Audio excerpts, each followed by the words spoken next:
आप एक generation gap को समझो। अगर मैं इस दुनिया में पैदा हुई हूँ तो मेरा उतना ही हक है जीने का जितना आपका है। I have to fit in the box of passing as a boy, but अंदर से तो मैं औरत ही थी हमेशा से।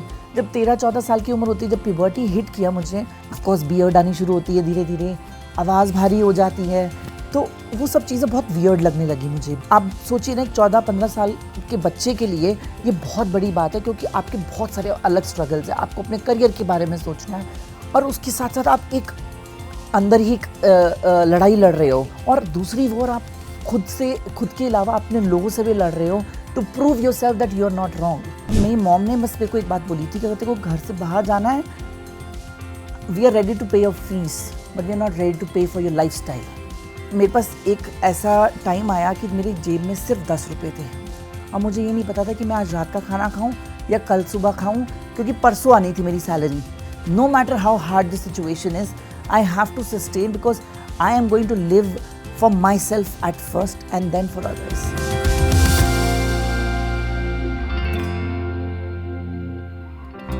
नमस्कार, जागरण मंथन में आप सभी का स्वागत है। मैं हूं स्मृति रस्तोगी और आज हमारे साथ हैं Shaine Soni, Miss trans queen India 2021। Shaine, आपका बहुत बहुत स्वागत। Thank you so much for having me here. हम कोशिश करते हैं कि हम अपनी ऑडियंस को बहुत आसान शब्दों में चीज़ें समझाने की कोशिश करें, और मंथन का मतलब ही यही है। हम मंथन करते हैं, विचार करते हैं, समझते हैं, पर्सपेक्टिव समझते हैं, ओपिनियन समझते हैं। तो आपसे जब मेरी बात हो रही है तो मैं अपनी ऑडियंस के लिए आसान शब्दों में, आसान भाषा में ये समझना चाहूँगी कि जब हम ट्रांसजेंडर को एक्सप्लेन करते हैं, कैसे एक्सप्लेन करेंगे? जो ट्रांसजेंडर शब्द है, I think it's a huge umbrella, एक बहुत बड़ा, एक कहते हैं ना छाता है, उसके अंदर बहुत सारे वर्ग आते हैं इसके। सो इसके अंदर हिजरा कम्युनिटी आती है, इसके अंदर ट्रांसजेंडर्स आते हैं, ट्रांसवर्साइट्स आते हैं, इंटरसेक्स आते हैं। तो there couple of things which people have to understand कि कुछ अलग अलग चीज़ें हैं और लोग यूजुअली इनको मिक्स कर देते हैं। सो मैं जो अपने बारे से अपने एग्जाम्पल लेके समझा सकती हूँ लोगों को, वो ये है कि जब मेरा जन्म हुआ था, वो एक जन्म था एक लड़के का। You know, when I was born, तो मेरा जो एक आपको डॉक्टर सर्टिफिकेट देते हैं, तो उसमें I was born as a boy. But जब आप धीरे धीरे आपकी उम्र बढ़ती है, आप प्यूबर्टी को हिट करते हो, आपकी 13-14 साल की उम्र होती है, तो आप, अब मैं अपने हिसाब से समझाऊँ तो मैं जब बढ़ रही थी तो मेरे को अपनी मम्मी नज़र आती थी एज एन इंस्पिरेशन, और I wanted to be like her. तो मेरा हमेशा से बर्ताव भी थोड़ा सा एफेमिनेट रहा है, कि थोड़ा लड़कियों जैसा बर्ताव रहा था बचपन से ही। तो क्या होता है, जब एक हमारी जो सोसाइटी है उसके अंदर एक बहुत ही कन्फाइंड रोल्स बना दिए जाते हैं लड़कों और लड़कियों को लेकर, कि लड़कियां हैं तो डॉल्स के साथ खेलेंगी, लड़के हैं तो क्रिकेट खेलेंगे। तो एक हमारे ये बचपन से ही सिखा दिया जाता है, these things are hammered in our head. तो जब मेरा मैं अपनी उम्र में बढ़ रही थी इस टाइम पे, तो मेरा हमेशा रुझाव था वो लड़कियों के चीज़ों की तरफ ज़्यादा था। बट वो कहते हैं ना, बचपन में माँ बाप सोचते हैं कि हाँ भाई बच्चा है तो कुछ नहीं होता, उम्र के साथ ठीक हो जाएगा। तो 12-13 साल की उम्र में मुझे याद है जब प्यूबर्टी हिट करती है, तो अब मेरी बहुत सारी दोस्त थी आसपास। अब उनका चाल चलन अलग हो गया, मेरा चाल चलन थोड़ा सा मिक्स रहा, क्योंकि of course I have to fit in the box of passing as a boy, but अंदर से तो मैं औरत ही थी हमेशा से। तो मेरे को हमेशा से वो स्ट्रगल शुरू हो गया मेरे दिमाग में।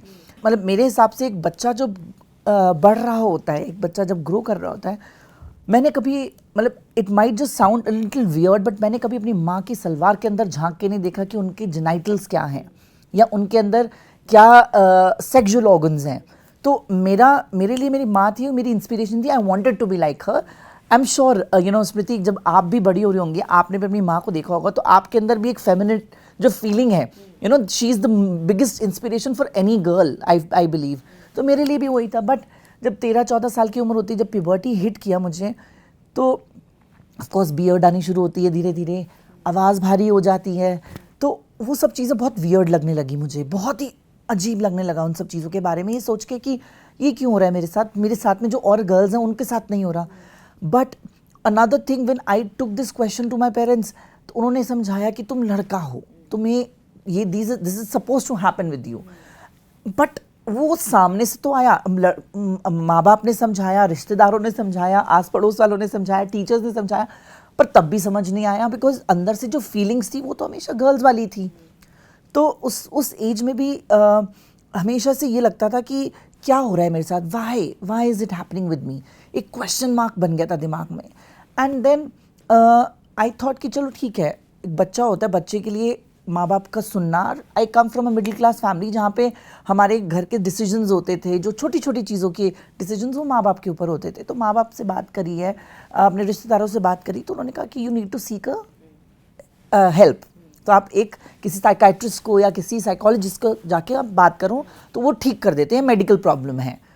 तो of course we try to seek help, हम गए साइकाइट्रिस्ट के पास, but you know of course मेरे सेशंस होते थे and I was under some treatment also apparently, but it didn't help me.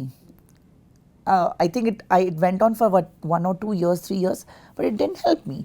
I rather became more मेरे को ऐसा लगा कि मैं डिप्रेशन में जा रही हूँ, बिकॉज एक होता है ना, एक इंसान को आप जेल में डाल देते हो, आपकी रूह तो औरत की है पर आपका जिस्म आदमी का है, तो आप उस असमंजस में इतना उलझ जाते हो कि फर आप सोचिए ना, एक 14-15 साल के बच्चे के लिए ये बहुत बड़ी बात है, क्योंकि आपके बहुत सारे अलग स्ट्रगल्स हैं। आपको अपने करियर के बारे में सोचना है, आपको अपने फ्यूचर के बारे में, आपको पढ़ाई करनी है, आपको, और उसके साथ साथ आप एक अंदर ही एक लड़ाई लड़ रहे हो, एक फाइट चल रही है, एक वॉर चल रही है अंदर, और दूसरी वॉर आप खुद के अलावा अपने लोगों से भी लड़ रहे हो to prove yourself that you are not wrong. आपके रिश्तेदार आपके अगेंस्ट हैं, यहाँ पे कोई अनजान इंसान नहीं है आपके अगेंस्ट, आपके रिश्तेदार, आपकी टीचर्स, आपके फ्रेंड्स, आपके घर वाले। तो यू नो आप एक अपने आप को बहुत ही अकेला महसूस करते हैं इस जर्नी में, specially for a trans kid. जितने भी मेरे को ट्रांस किड सुन रहे हैं, and I always say that never feel alone, because I have lived that journey and I was strong enough to kept myself together. but बहुत सारे बच्चे होते हैं जो टूट जाते हैं, जो डिप्रेशन में चले जाते हैं, जो समझ नहीं पाते कि इस असमंजस को क्या है इस बारे में। अभी कभी कभी ये भी केसेस हुए हैं कि सुसाइड के भी केसेस सामने आए हैं, क्योंकि एक्सेप्टेंस में टाइम लगता है, सोशल स्टिग्मा होता है, एक टाबू है। और जैसा कि आपने भी बोला कि कई बार ये होता है कि बाहर के दुश्मन नहीं होते हैं, घर के ही लोग होते हैं जो आपको डिकोड करने की कोशिश करते हैं, या they try to pull down कि अच्छा फलाने का बेटा तो बेटी है, इस तरीके से कई चीज़ें ऐसे होती हैं। आपके साथ ऐसा, जब आपकी ग्रोइंग ईयर्स है, जैसे आपने प्यूबर्टी के बारे में, फ्रेंड्स, फैमिली, ऐसा कोई इंसिडेंट याद है या ऐसा कोई इंसिडेंट आप शेयर करना चाहती हैं? देखो, जहाँ तक इंसिडेंट्स की बात है तो पूरी लाइफ ही इंसिडेंट्स रही हैं, बैक टू बैक ऐसी चीज़ें रही हैं, क्योंकि जब आप उस कंडीशन में नहीं होते, उस उम्र में कि आप कुछ खुद के डिसीजंस ले सको, या आप you are not independent emotionally, financially, और physically also, because you're living under your parents' house, you are emotionally dependent on them, you're physically dependent on them, you're financially dependent on them.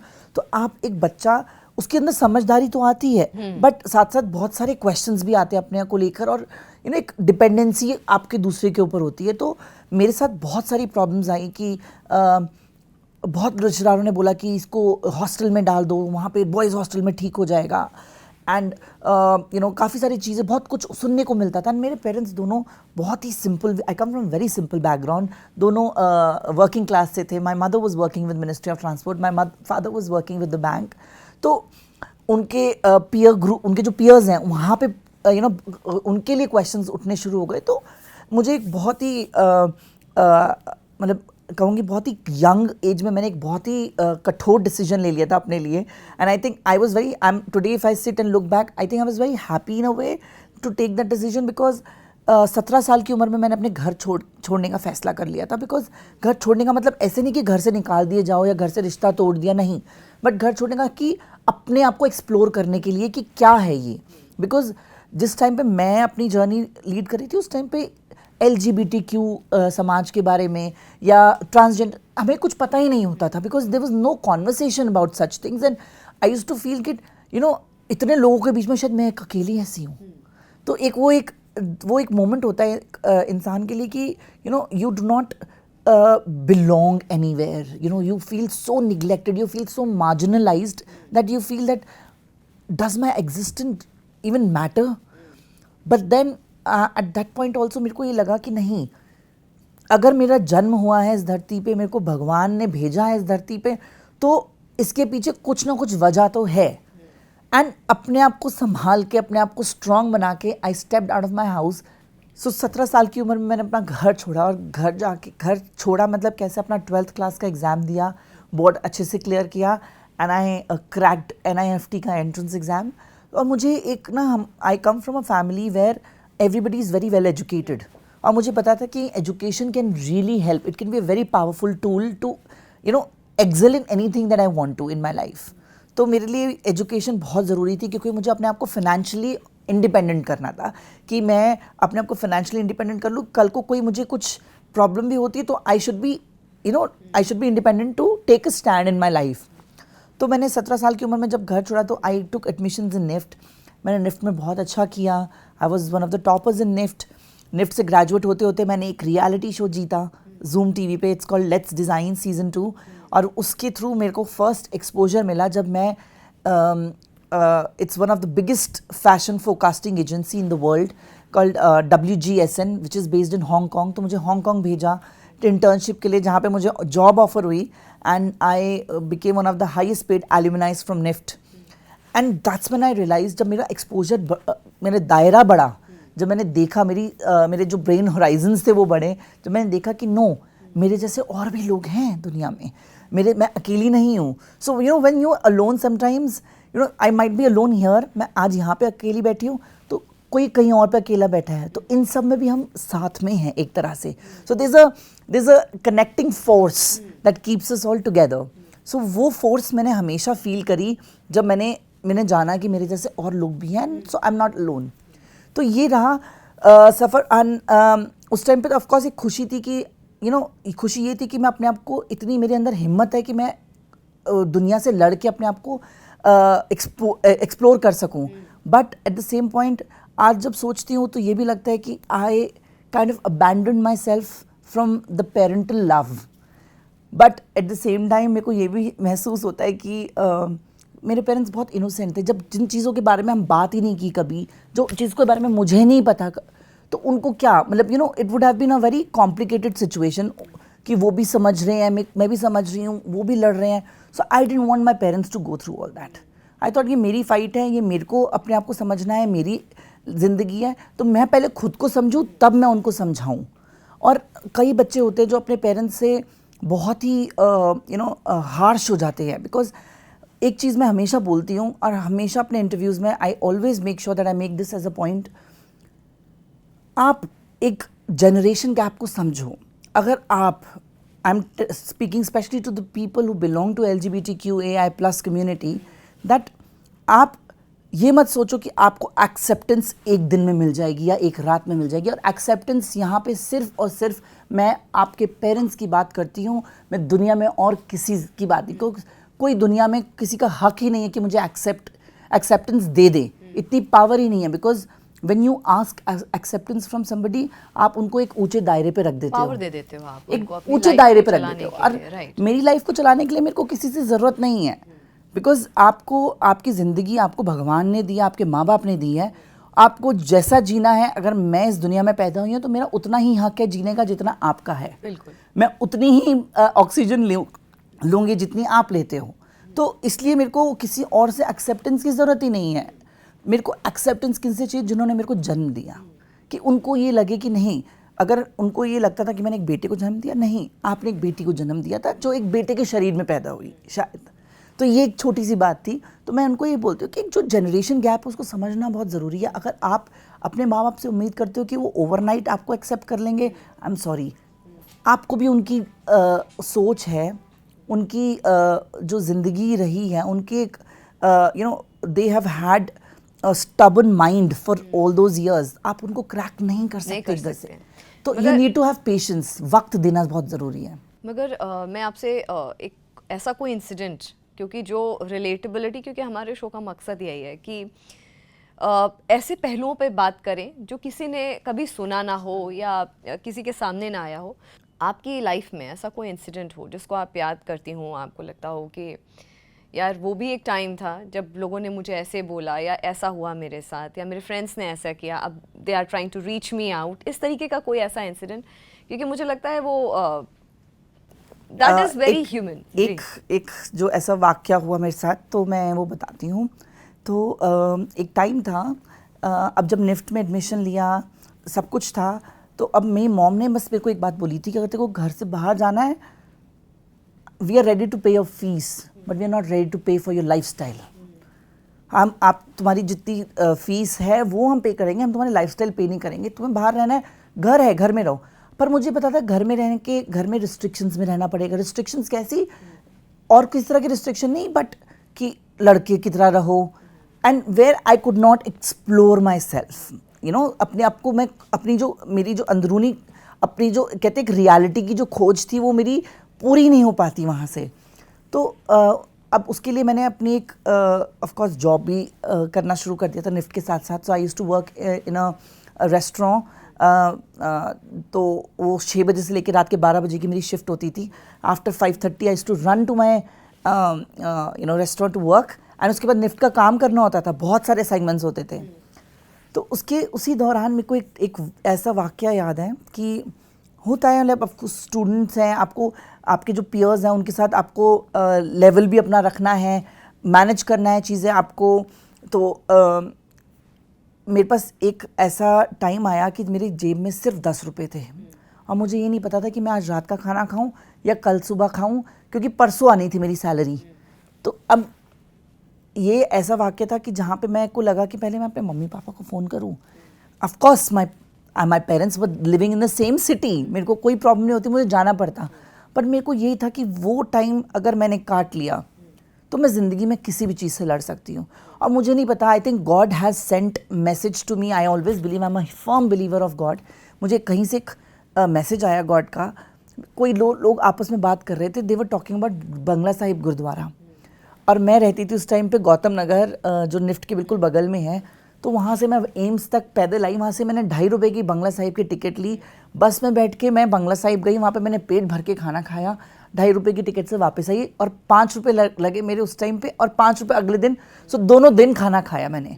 And that incident, and I have no shame in saying that, because that incident built that resistance and that that perseverance in me, that कि मेरे को ये sustain करना है अपने आप को, no matter how hard the situation is, I have to sustain, because I am going to live for myself at first and then for others. जब आपने प्यूबर्टी की बात करी, आप शेयर कर रही थी कि कैसे जब प्यूबर्टी हिट हुई then there was a realisation.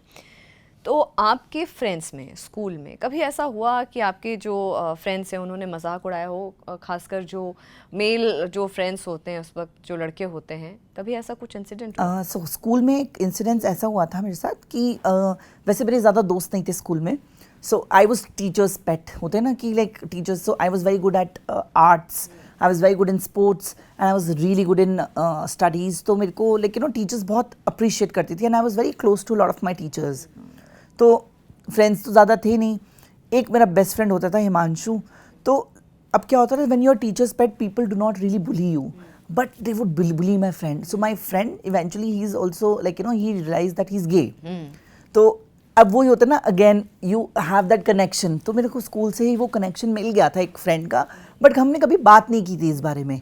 अब उसको भी ये शायद लगता होगा, और ये ना एक हर ट्रांस जो बच्चा होता है उसकी लाइफ में एक 100% ये एक कहते हैं पहलू आता है जहाँ पे वो उसके लोग या उसके रिश्तेदार, अब स्पेशली जब the knowledge has spread a little bit, कि उसके जो रिश्तेदार हैं या उसके फ्रेंड्स हैं या जो उसके नोन लोग हैं, उसको एज गे चाइल्ड अज्यूम करते हैं। Like for me also, like eventually एक बारी मेरी मॉम से कॉन्वर्सेशन हुई, तो उन्होंने भी मेरे को बोला कि are you gay? So I said no, I am not gay, gay is different. Gay people are, they are men who like to be men. They are very happy with their genitals. They are very comfortable with कि जो उनके साथ जिस लिंग में वो पैदा हुए हैं वो उसके साथ बहुत comfortable है. But उनका जो आकर्षण है, उनकी जो रुचि है वो मर्दों में ही है. But for me, मैं अपनी बात करूँगी तो मेरा जन्म जो हुआ था, मेरे को अपनी जो मेरे जो जिस्म है और मेरी रूह है वो दोनों के जो जेंडर हैं वो अलग अलग थे, तो उसको मिलाने की जर्नी रही है मेरी, जो कहते हैं ट्रांससेक्सुअल। तो मेरे स्कूल में मुझे बुली नहीं किया, बट मेरे फ्रेंड को बहुत बुली करते थे and it used to hurt me a lot. उसको बहुत अलग अलग नामों से पुकारा जाता था, और मेरे को भी ऐसा नहीं हुआ कि मेरे को बिल्कुल नहीं बुली हुआ। मुझे भी कई of course there are always these seniors who are like bully in school, तो वो मेरे को करते थे, अलग अलग नामों से पुकारते थे, हिजड़ा, छक्का, and they don't understand these are not गाली। हिजड़े की ज़िंदगी आप एक दिन रह के तो देखो, आपको पता चलेगा कि वो लोग क्या स्ट्रगल करते हैं। तो अलग अलग नाम से पुकारा जाता था। तो another thing is that I was a very strong kid. I don't know, शायद मेरे माँ बाप ने मेरे को इतनी पावर दी थी, या ऊपर वाले ने मुझे पावर दी थी कि मैंने ये सब चीज़ों को अपने अंदर जगह ही नहीं दी। कहते हैं ना कि अपने अंदर आप किसी चीज़ को बसाओगे नहीं तो that doesn't belong to you. I always seeked the positive things in my self and I always got the positive things. तो बट क्या होता है इसी टाइम पे, मतलब when I now we have an NGO where we work for empowerment of transgender people. There are a lot of kids who go through lot of issues.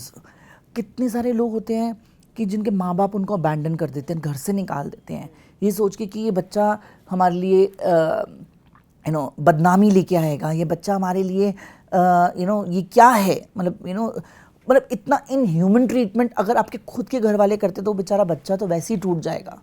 तो मतलब एक चीज़ जो इंसान को समझ के, अगर आप इंसान को इंसान समझ के आगे बढ़ोगे और इंसान को इंसान की तरह ही उतना ही मौका दोगे, उतनी, आज हम विमेन एम्पावरमेंट की बात करते हैं, हम कितनी चीज़ों की बात करते हैं, but I feel that everyone should be, equality is not just women or men equality, equality is about everyone to be treated as humans.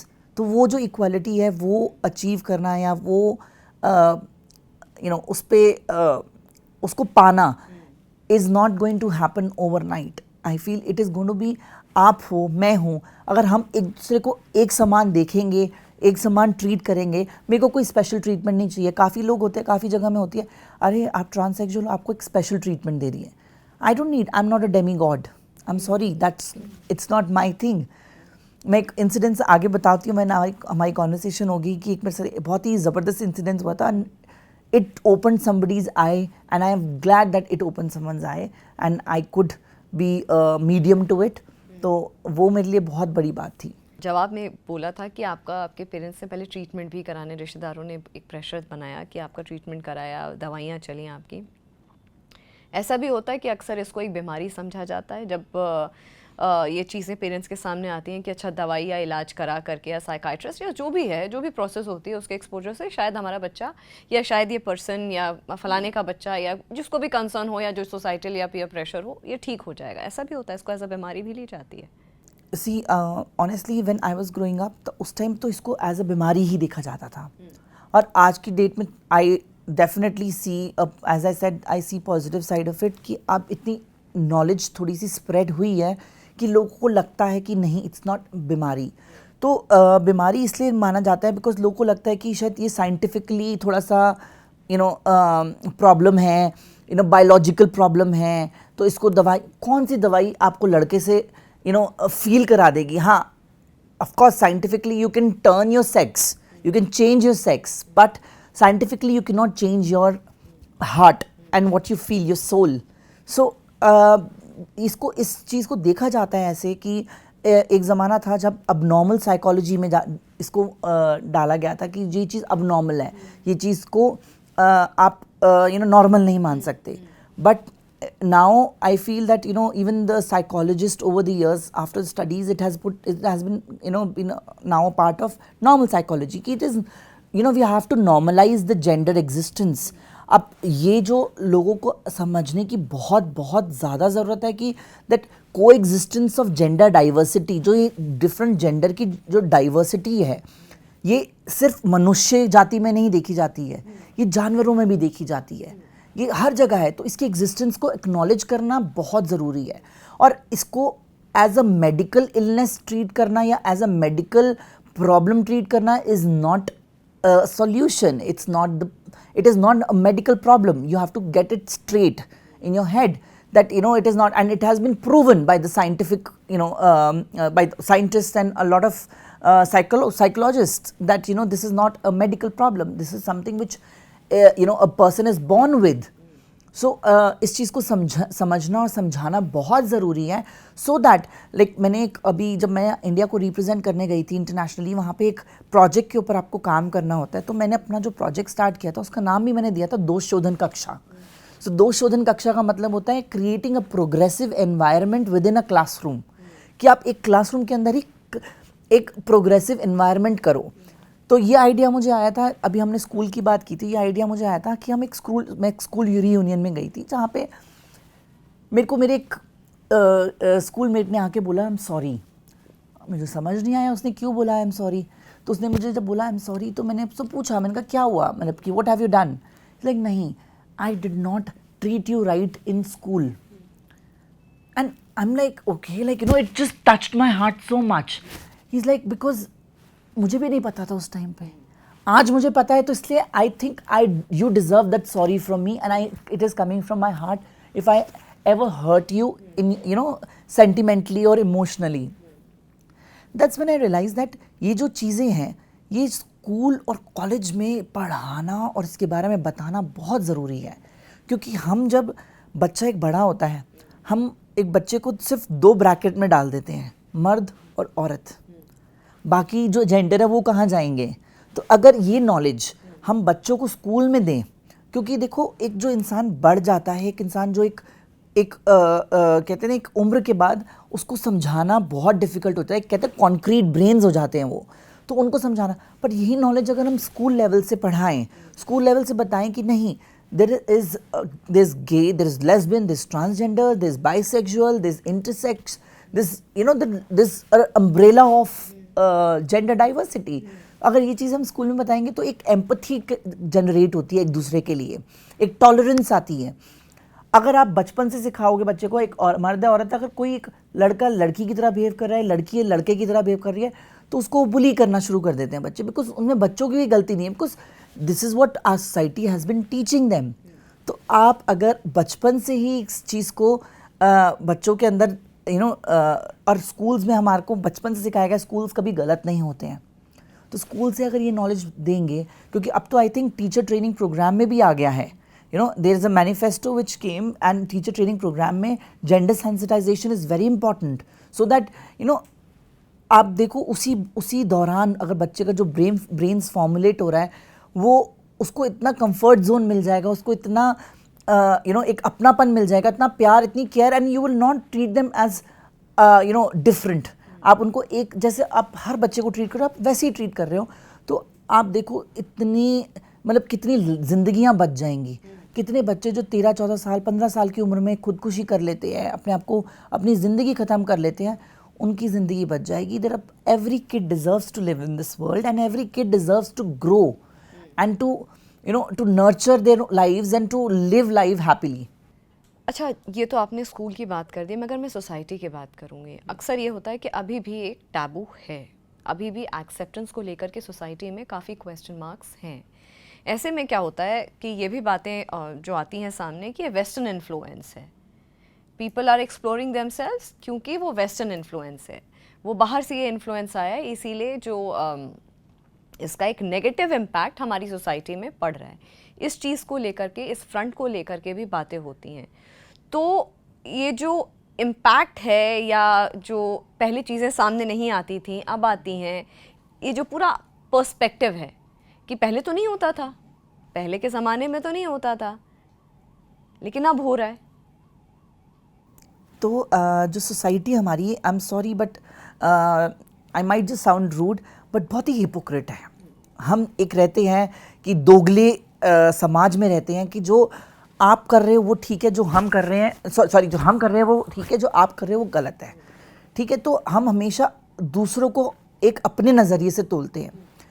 तो जहाँ तक वेस्टर्नाइजेशन की बात करते हैं तो आप इंडियन माइथोलॉजी, हिंदू माइथोलॉजी उठा के देख लीजिए, existence of transgender community has been there for ample amount of years. आप श्रीखंडी की बात कीजिए, आप there has been examples, and आप जब काफ़ी पुरानी बात करते हो, राजे महाराजाओं के टाइम की बात भी करोगे तो उनके भी जो कोर्टशिप होती थी उनमें ट्रांसजेंडर्स को एक बहुत ही ऊंचा दर्जा दिया जाता था। तो they were treated as demigods. But बात ये आ जाती है कि पहले ये नहीं होता था, अब होता है। बिकॉज पहले तो आप किसी को कहते हैं ना, फूल को पनपने ही नहीं देते थे। There was so much of pressure. पहले तो आप औरत को घर से बाहर अपनी दहलीज भी क्रॉस नहीं करने देते थे। आज औरत, आप बैठी हैं यहाँ पे, आप एंकर हैं, आप इतनी सक्सेसफुल हैं लाइफ में, पर एक ज़माना था कि किसी लड़की का ड्रीम था जिसको वो घर में ही दबा दिया जाता था। पहले आप देखते थे कितनी एक्ट्रेसेस होती थी, कोई एक्ट्रेसेस ज़्यादा नहीं होती, कितनी सिंगर लड़कियाँ होती थी, नहीं होती थी, कितनी मॉडल लड़कियाँ होती थी, नहीं होती थी, बहुत कम। तो यही है कि दिस इज़ कॉल्ड एवोल्यूशन, जो हम एज अ समाज, as a society we evolve. तो आप ऑनेस्टली अगर आप हिस्ट्री में जाओगे, हिंदुस्तान की हिस्ट्री में जाओगे, अंग्रेज़ों के आने से पहले हमारा जो हिंदुस्तान था वो बहुत ओपन माइंडेड था। हमारे यहाँ पे औरतों को भी बहुत अच्छा दर्जा दिया जाता था, हमारे यहाँ पे ट्रांस कम्युनिटी को भी बहुत अच्छा दर्जा दिया जाता था, and they were all acknowledged in the society. But जो अंग्रेज़ आए, उन्होंने क्या देखा? उन्होंने देखा कि एक ये जो हिंदुस्तान है, एक जो ये नेशन है, it is so united in every sense, be it religion, be it gender, be it anything that you want to pick up, we have to divide them.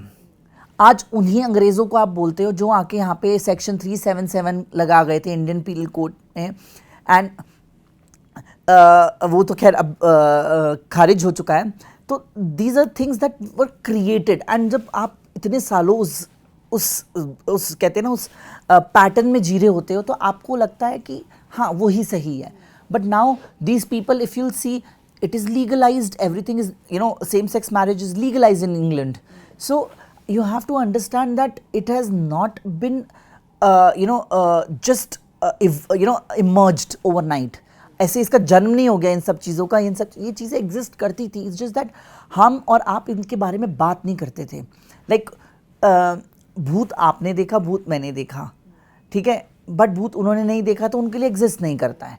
तो अगर हम जो चीज़ को कॉन्वर्सेशन में रखेंगे, जिस चीज़ के बारे में बात होगी, जो चीज़ खुल के सामने आएगी। आज मैं यहाँ पे बैठी हूँ, आज से लगा लो 10-15 साल पहले में भी शायद एक जो थी, जिनको मैं जानती हूँ, शायद सिल्वी रॉजर्स थी, जिन्होंने एक बार आके अपना इंटरव्यू दिया था, जो मैंने देखा था टीवी पे, पहचान करके एक आता था, तो वहाँ पे भी उनको डार्क जोन में बिठा के रखा था। उन्होंने अपनी आइडेंटिटी, उन्होंने अपना चेहरा रिवील नहीं किया था। तो आज मैं अगर आके इस प्लेटफॉर्म से बात कर रही हूँ इसके बारे में, तो इसीलिए बिकॉज आज मेरे को ये मौका दिया गया है। ये आज से कई साल पहले नहीं दिया जाता था मौका, तो of course people would not know. And वो होता है, अब जब से ये सोशल मीडिया एंड जब से मीडिया आ गई है इस रोल में, तो हमको इन सब चीज़ों को वेस्टर्नाइज दे दिया जाता है। जो चीज़ एक्सेप्टेड नहीं है सोसाइटी में, उसको वेस्टर्नाइज बोल दिया जाता है। बट आप ये मत भूलिए, आंखें बंद करने से अंधेरा नहीं होता है। अंधेरा जब होता है वो तब होता है। वो कहते हैं ना, कबूतर को जब अटैक करने आता है तो वो आंखें बंद कर लेता है। तो आंखें बंद करने से आप अपना आपको ये नहीं कर सकते, बचा नहीं सकते हो। तो आपको आंखें खोल के उसके बारे में बात करके, लोगों को समझा के, उस चीज़ को एक्नॉलेज करके, उस चीज़ को समझ के, उस चीज़ को सोसाइटी में एक अवेयरनेस क्रिएट करके बताने की बहुत ज़रूरत है। और आई थिंक इस शो के माध्यम से हम वही कर रहे हैं।